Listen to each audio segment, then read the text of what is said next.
That's going to be a hard question because it's an old stove. Yes. And it really is amazingly efficient. It really warms up the whole house. And right now, spring is coming to Vermont, but it's still nippy out there, so it's nice to have Yes. the fire. It feels toasty. Everybody, thank you all for all your efforts out there. We are working hard for this nomination. We're a little bit behind the delegate count, but we are every day working to catch up. And today, actually, in fact, we won Northern Mariana Islands. Thank you to the team out there. Soon, there will be votes on Tuesday, we expect, pending public health officials. We're going to have some votes in Arizona, Illinois, Ohio, Illinois, Arizona, and Florida. And so for those of you who live in those states, we'd ask you to wash your hands. If you're feeling healthy, wash your hands, go vote, and wash your hands again. We'll need you. So thank you for everything you're doing. We also have a debate coming up tomorrow night, which we'll talk about in a moment. But before we get to those issues, I just wanted to talk about the coronavirus outbreak. It's obviously been on the top of all our minds, top of your mind. Senator has spoken about it almost every single day over the past few days, and we're going to talk about that in a moment. It has affected our campaign. We have moved to a completely remote operation. We don't have offices because we've deemed them to be a public health risk for our own staff. We're heeding the public health experts on this, so we've moved away from field offices and headquarter offices, and everyone's working remotely. But this campaign, more so than any campaign potentially in presidential history, is best suited and prepared for this kind of a campaign. We have architected ourselves with strength in our digital organizing capacities, and obviously through social media and our live streaming capacities here.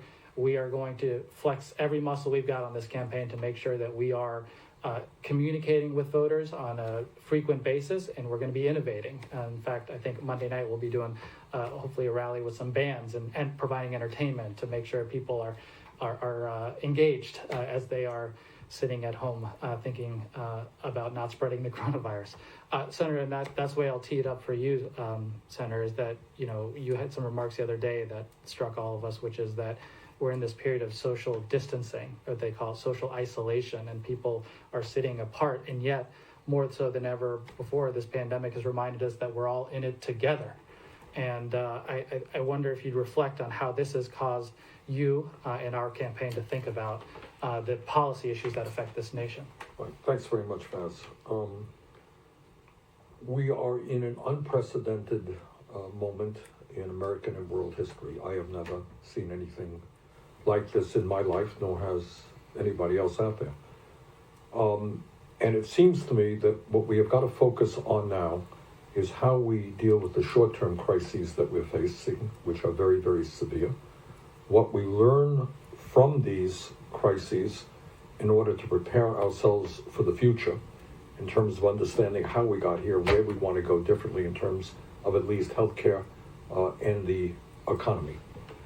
I think what is clear right now is that despite the fact we are spending twice as much per capita on healthcare as the people of any other nation, it is astounding how unprepared we are as a nation to deal with this crisis.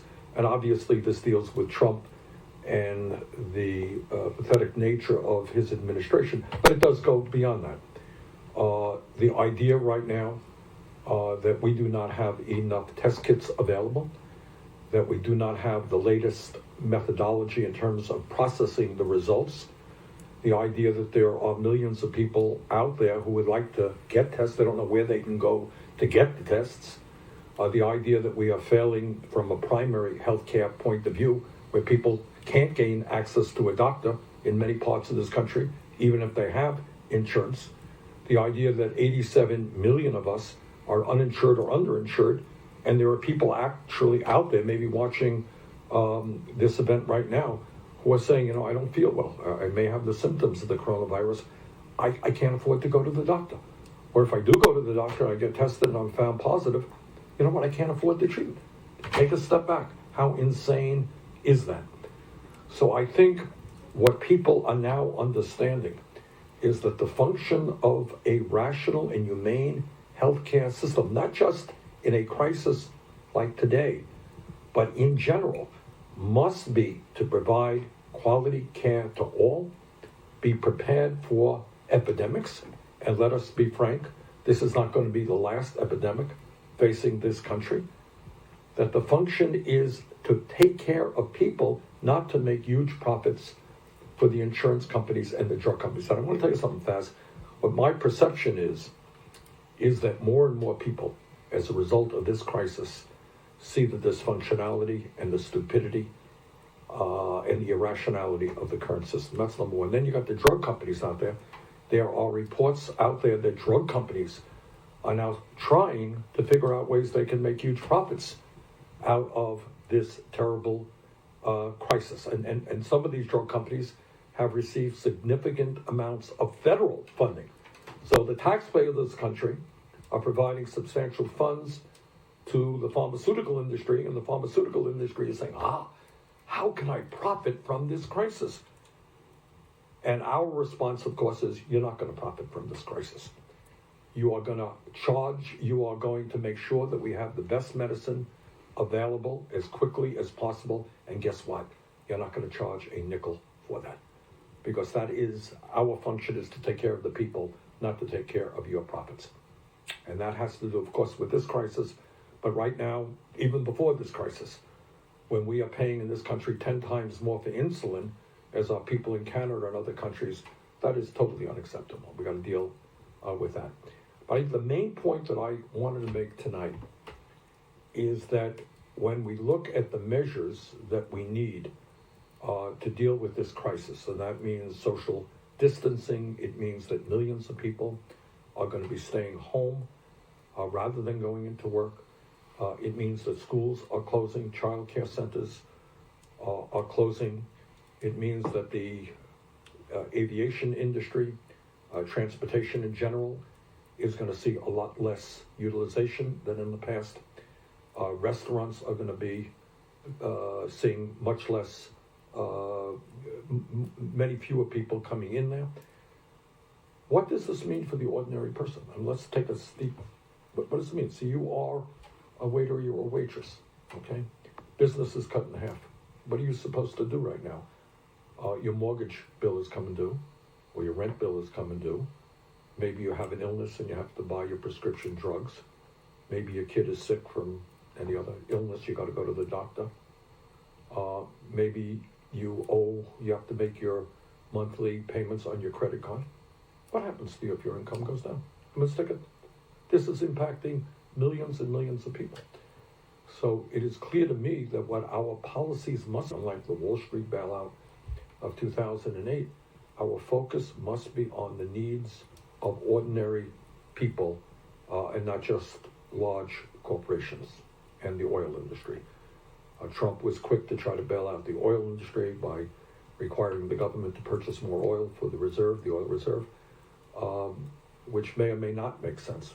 But clearly our focus has got to be on the needs of ordinary people who are going to see a significant decline in their incomes while they still have to pay the bill. So what does that mean? It means that in this unprecedented moment, and we are in an unprecedented moment from a healthcare point of view and from an economic point of view. From a healthcare perspective, the answer is fairly obvious. We got to do what every other major country on earth does and do it right now. Now, everybody knows I'm an advocate for a Medicare for all system. We're not going to pass it in Congress, certainly with Republicans running the Senate and Trump as president. But at the moment, I would hope that everybody in the government understands that in the midst of this crisis, it is insane to be suggesting that people cannot afford to get the testing that they need, and that it is equally insane that they may not be able to afford the treatment that they need. That is just not what this country can or must be about. So right now, we have got to put together an emergency, if you like, Medicare for all system, guaranteeing health care to all people in the midst of this crisis. End of discussion. That's what we need. That's the human thing to do. That's the right thing to do. Then in terms of how this impacts the economy, is that we need to make sure that every person in this country who are suffering through no fault of their own, nobody caused this coronavirus, which is sweeping the world. And we are going to do everything we can to protect ordinary people. What does that mean?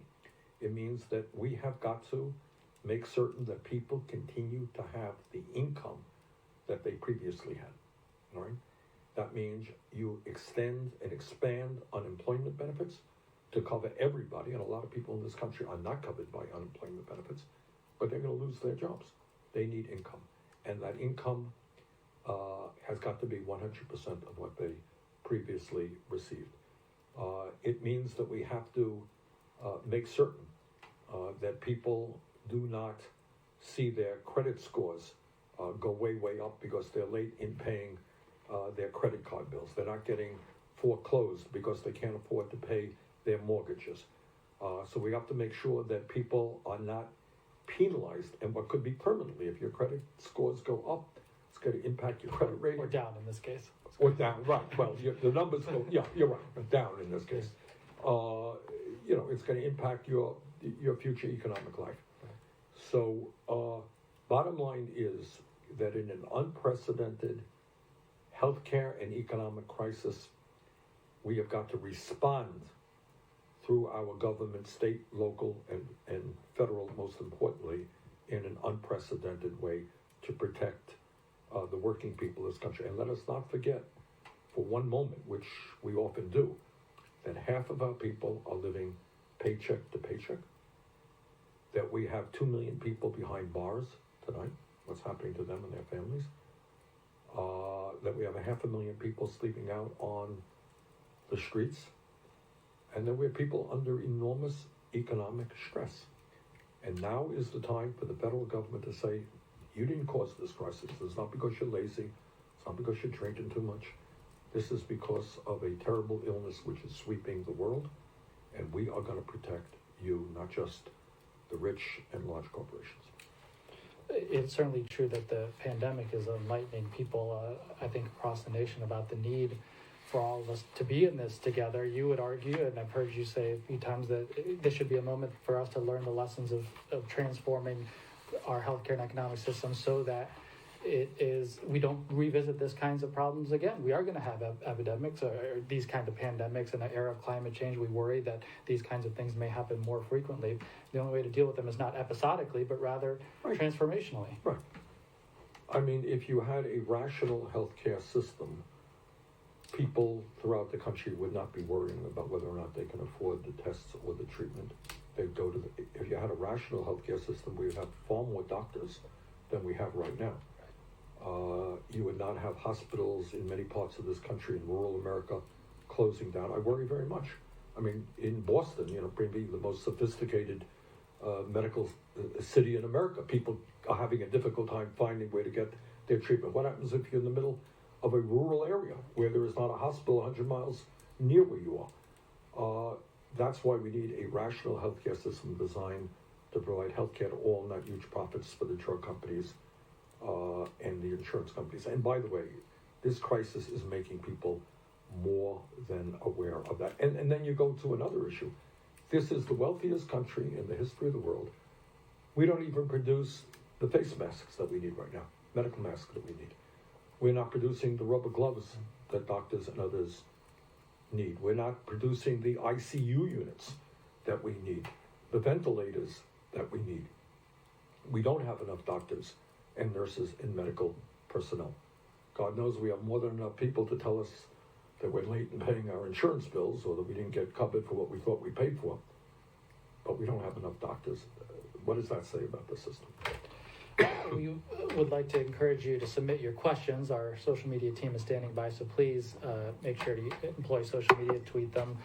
We'd like to see some of your questions, and before we get to them, maybe one senator that I'll tee up for you that I'm sure is on the minds of a lot of people, which is you're going to have a debate, the first one-on-one debate with Joe Biden tomorrow night. What are some of the issues that you're hoping will come up in the course of that debate? What is it that you want? Well, looking forward to this debate for a number of reasons. Not the least of which it's a two-person debate.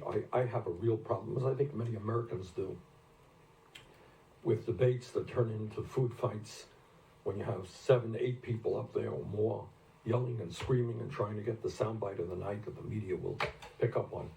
I think in a 2-hour debate with 2 people, we can explore some of the real issues facing this country. And, some of the issues that come to mind in terms of what I will be pushing tomorrow night Whether or not the moderators, I should tell you, are interested in these issues, these are the issues I will be pushing. It's a little bit of what we've talked about right now. How does it happen that in the richest country in the history of the world, half of our people are living paycheck to paycheck, when the very, very rich are seeing a huge increase in their wealth? Now, we don't talk about it in Congress. We don't talk about it in the media. But I'm going to ask Joe Biden. I mean, Joe has been part of the establishment for a very long time. Joe, what role have you played in trying to make sure that we end this massive level of income and wealth inequality where 3 people own more wealth than the bottom half of America? Now, to me, that is obscene. We don't talk about it on the media, that's for sure. We don't talk about it in Congress. But when you talk about instability in a nation, how do you have stability when so few have so much and so many are in desperate economic shape? Then we got to talk about our national priorities.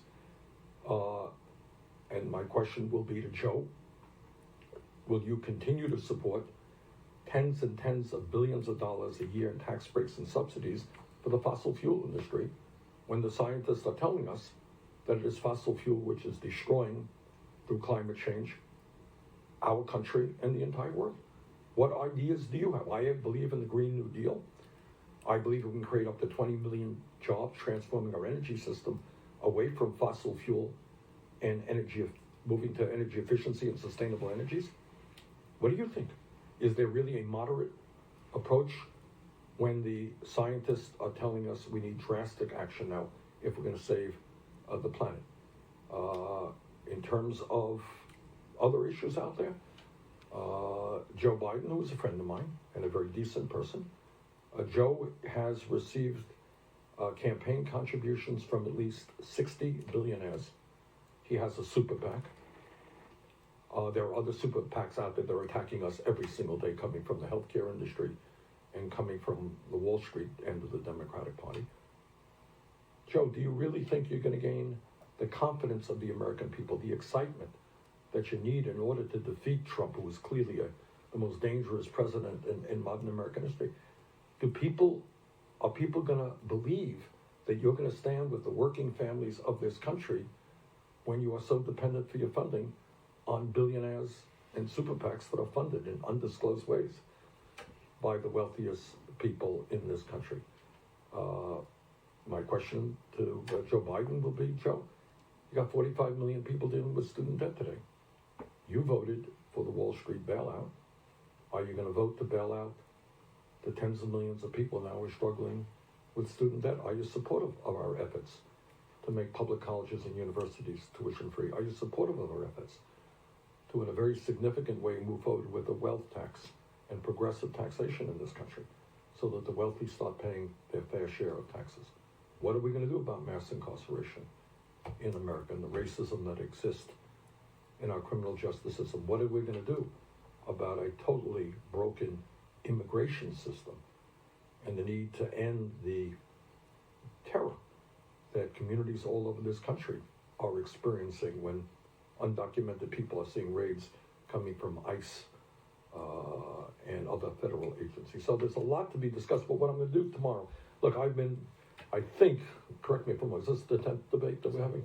11th debate. So I've been through a lot of these, and I was through debates in 2016. And, you know, the questions that the media asks are always relevant questions. They're important, but they're not the most important questions. And tomorrow, with just 2 people, I'm going to demand that we discuss the most important questions, which have a lot to do with power structure in America. You know, that's not even a phrase that will ever appear in the media. What does it mean, power structure? Who has the power?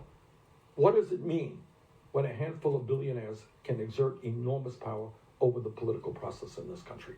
And we're seeing this today in this campaign. What does it mean when a handful of billionaires can determine whether jobs stay here in America or they end up going to China or to Mexico or to countries where people are working for starvation wages? And we got to talk about that. And if we don't want an economy and a government controlled by the few, what is the process by which we create a really democratic, and I use that with a small d, a democratic society? What role should workers be able to play? If you work for a large corporation, are you nothing more than a cog in a machine? Or should workers in their unions have representation on the boards of directors of these large corporations? So there's a lot to be discussed, and I think for the first time, actually, in a two-person discussion over a 2-hour period, we can really begin to talk not only about the coronavirus, which we must, about the crisis facing our economy today, which we must talk about, but also how we got to where we are and where we want to go. Well, hope you'll all tune in. I'll be on CNN tomorrow night at 8 o'clock. I'm sure it'll be streamed online as well, so please make sure to check that out. Please submit your questions. We're taking them, and Senator, I'll throw the first one to you from a gentleman named Rob L. Rob asks, what kind of effect will the coronavirus have on people that are homeless and sleeping outside? Rob, man, thank you very much for that question, Rob. And all of us have got to start thinking about these things. If you are homeless, if you are dealing with a mental illness, if you're dealing with an addiction, what's going to happen to you? Are you going to get the nutrition? If you get sick, how do you access the health care that you need? So what Rob is talking about are what happens to the most vulnerable. I'm not just talking about working people in general. People are losing their jobs. That is a major crisis. He's talking about the most vulnerable. And you can go right now into prisons and think about that. Undocumented. Undocumented people in detention centers. Right now, you turn on the TV, it says, if you are a senior, if you're old, stay home. Okay, well, if I stay home as a senior, how do I get the food that I need? Who's going to help me get the medicine that I need? Who's going to help me change my bed if I'm unable to do that? How do I do that? So I want to thank Rob for asking that question, and it's one that we must all deal with. And it means to say that we got I think, make sure that everybody in this country has the health care, the nutrition, the housing, the basic needs that are required for us to survive. And it gets back to the point I think you made, Faz, that in this moment, what we must see ourselves as a nation which comes together, that cares for each other, including the most vulnerable. That is, history will judge us.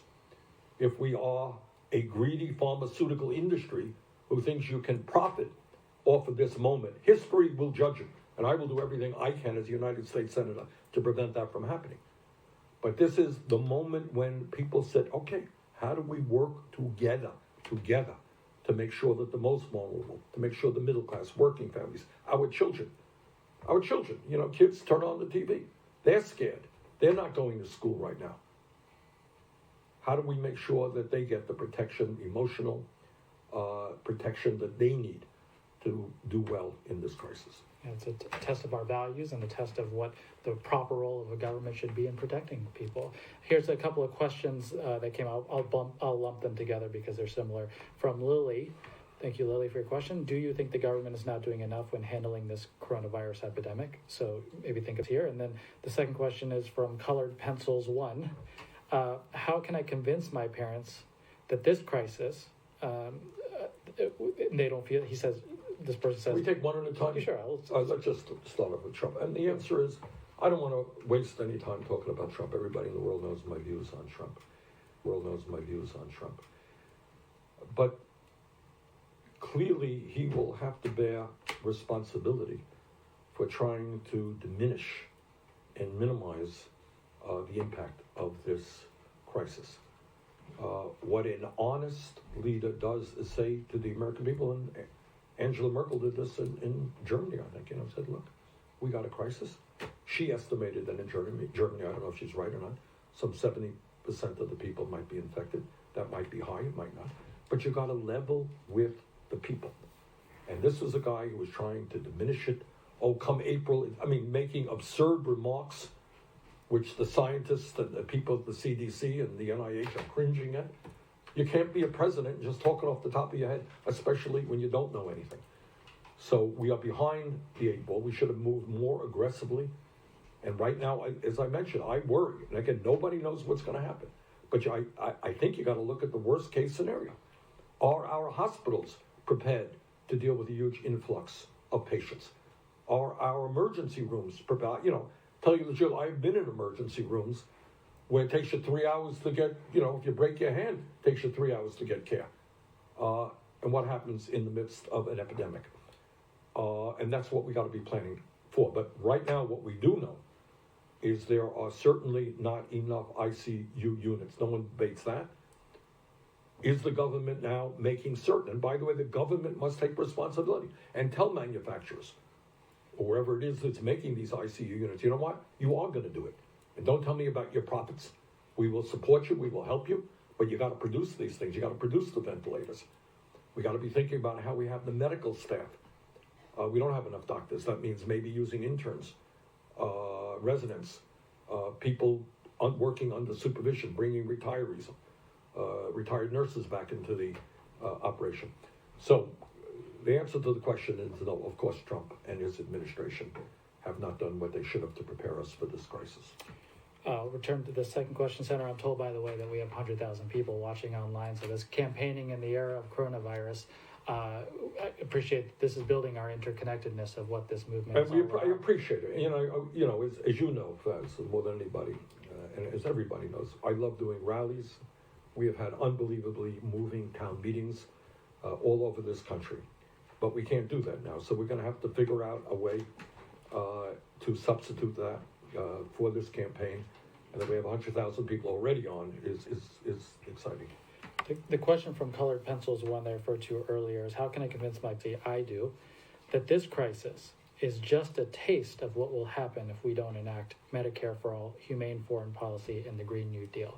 So I guess the question is, how do we convince others? How do we use this moment to educate those who may not already be there? Look, it is, I'm not a psychiatrist, but I think it is fair to say that human nature kind of shies away from looking at terrible things. Who wants to look at terrible things?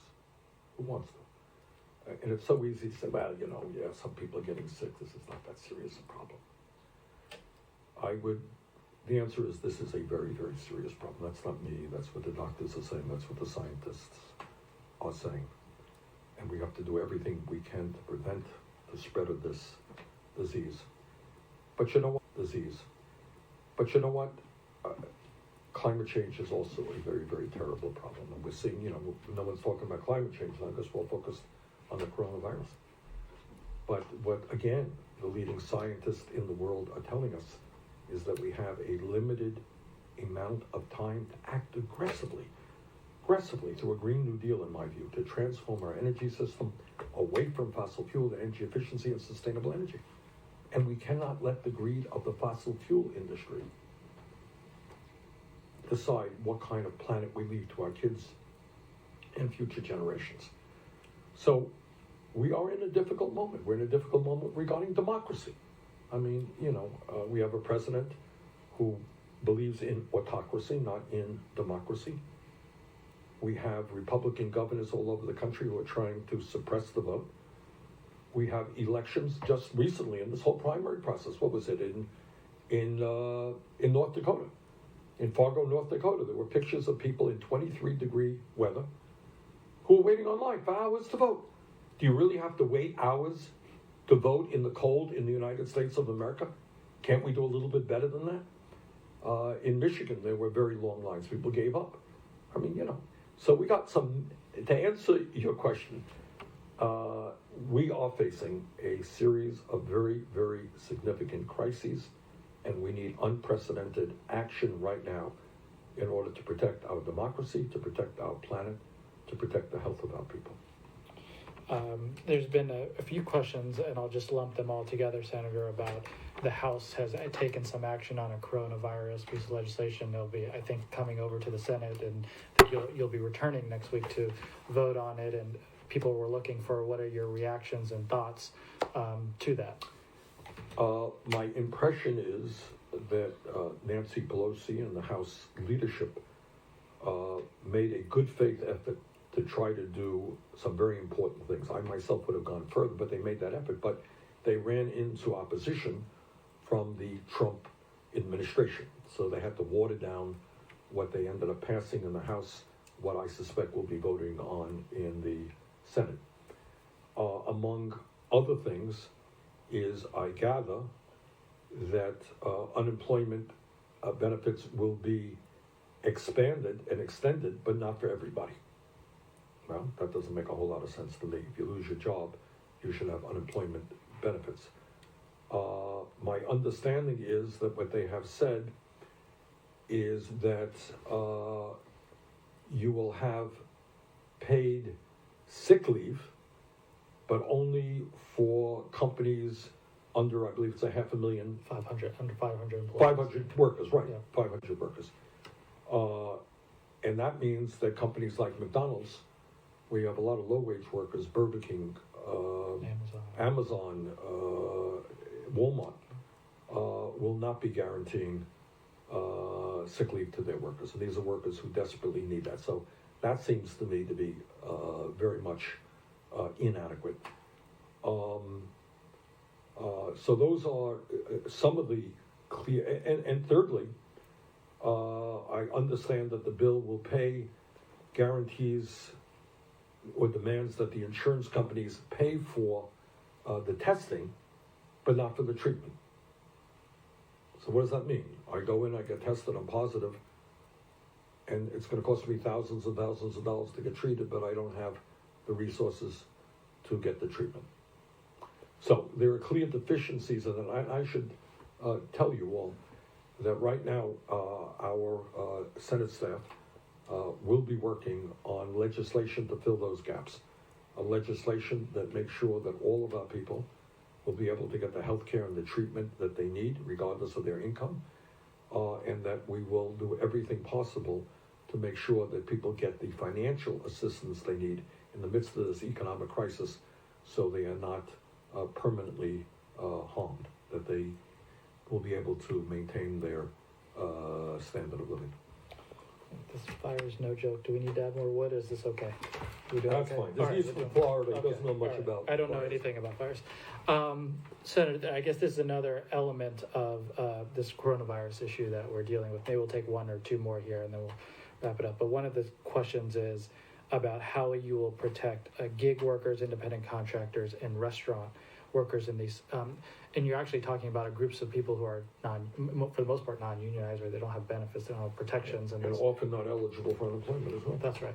All right, so what we are talking about, as we have always talked about, especially at this unprecedented moment, is the universality of the program. So unemployment benefits should extend to everybody. It doesn't matter what the status of your of the work you're doing. You know, you say you're driving an Uber car or you're working in a factory. What's the difference? You have basic human needs and you've got to be covered. And that is the same for healthcare. So what we are talking about is bringing forth legislation that will be universal, that will cover all Americans in every aspect of this crisis. Maybe we'll wrap here, and then you can offer some closing remarks after this question. But I think I like this one here from Kelly. Thank you, Kelly, for your question. Senator, what would you say to corporations that are forcing compromised employees, or sick employees, to work, putting their health and public health at risk? You know, it is unspeakable. It is so crazy. And that speaks to a whole other issue that we have to deal with long term, and that is the extent of corporate irresponsibility and greed in this country. And, you know, what we have seen in recent years is record-breaking corporate profits, while the average worker last year made less than 1% increase in his or her wages. And in terms of this question, CEOs, what are you thinking about? You're endangering yourselves, all right? It goes without saying. I mean, if there's ever been a no-brainer, people who are sick, who may have the virus, should not be going to work and spreading the illness, the disease. I mean, I would hope that every person in America understands that, including the heads of large corporations. And why we need to make sure that all of those workers who stay home are fully compensated is because if they are not, if somebody says, you know, I shouldn't go to work, I don't feel well, I don't want to endanger anybody else, but you know what, I need that paycheck. How do I feed my kids? And there are millions of people in that position. So what the federal government has got to do, what the private sector has got to do is say, you stay home. And don't worry about feeding your kids, because you're not going to lose any income in this crisis. Senator, if you wanted to offer some closing remarks before we go. Well, first of all, let me thank everybody for watching this, and we're going to continue doing these things because, this is where our campaign is right now. We're not out doing the rallies that I love doing. Second of all, in the midst of both the healthcare crisis and the economic crisis that we're facing, the first thing we have to do is respond aggressively to both crises, making sure that we do everything we can to stop the spread of this disease. And we have some great doctors and researchers out there. I hope the president can keep his mouth closed for a while and prevent and not prevent the doctors from doing their jobs. We need scientists running the show now, doctors running the show, and not politicians. Second of all, this is a moment, and one of the questions addressed this, is we have got to be thinking about how we got to where we are and where do we need to be going as a country, not only to be better prepared for crises, economic and healthcare crises like these, but to create a more egalitarian and fair society. And in this moment of crisis, I think people are thinking about that. They're seeing the absurdity and dysfunctionality of the healthcare system. When you just ask me, or a question comes in, that companies are demanding that workers go to work or should not go to work, and it will get other people sick. I mean, those are types of a culture, a corporate culture, that we have got to address. So let's address the immediate healthcare crisis, let's address the immediate economic crisis, but let's take this moment to be thinking about the kind of world we want to create in the future. Thank you, Senator. Thank you, everyone, for joining. Just to recap very briefly, tomorrow night there will be a debate at 8 o'clock on CNN. I hope you'll tune in. It'll be a good one, educational. And then on Monday night, we're going to try to hold a digital online rally with some music, hopefully on Monday night. And then on Tuesday, as we expect, it seems like a vote is going to go forward in Florida, Illinois, Ohio, and Arizona. And if you are in those states, we'd urge you to wash your hands. By the way, we should mention that there were some states where those elections have been postponed. That's right. In Georgia and Puerto Rico and Louisiana, they've moved their elections back because of concern over public safety and health, which we understand. We are told that the other 4 states on March 17th will go forward. As of now, who knows? We'll see what happens in a few days. But if they do go forward, we obviously would, if you are healthy, we'd ask you to go to the polls and please vote and then wash your hands.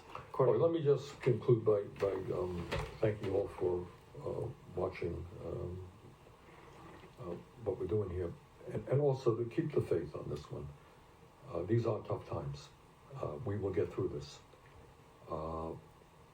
And let us understand that if there was ever a moment in history when we are in this together for all kinds of reasons, this is that moment. Let's stand together. Let's have history look back on this moment and say, wow, despite who is the president, the American people stood up and did the right thing, cared about each other, loved each other, made sure that we all got through this together. So thank you all very much. Thank you.